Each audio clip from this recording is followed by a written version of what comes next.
Couvre monsieur le rapporteur est un débat extrêmement important, mais je m'interroge à la lecture de cette proposition de loi sur les effets qu'aurait une telle constitutionnalisation. Et surtout, je refuse la binarité de ce que vous dites, monsieur le rapporteur. Vous nous dites, dans le fond, soit vous acceptez la constitutionnalisation de la sécurité sociale, soit vous avez un plan caché pour y contrevenir et pour revenir sur les acquis sociaux.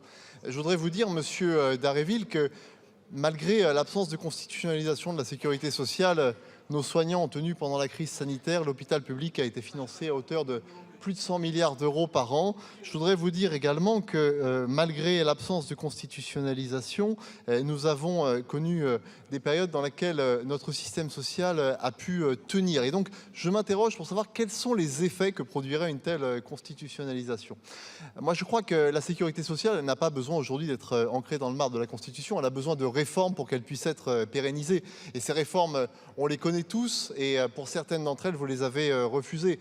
Et dans le fond, ce dont on devrait débattre aujourd'hui, c'est comment financer le cinquième risque, c'est comment assurer la pérennité des pensions dans notre pays, c'est comment assurer aux Français qu'ils aient moins d'impôts pour un service de meilleure qualité, et c'est également comment mieux inciter les Français au travail, à la reprise d'activité, à l'incitation à l'activité.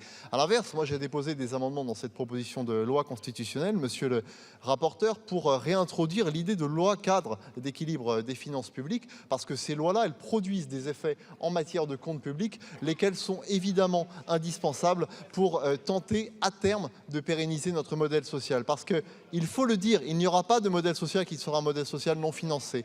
L'argent gratuit n'existe pas et par conséquent, il convient de maîtriser nos dépenses et par conséquent de maîtriser nos recettes. Je vous remercie.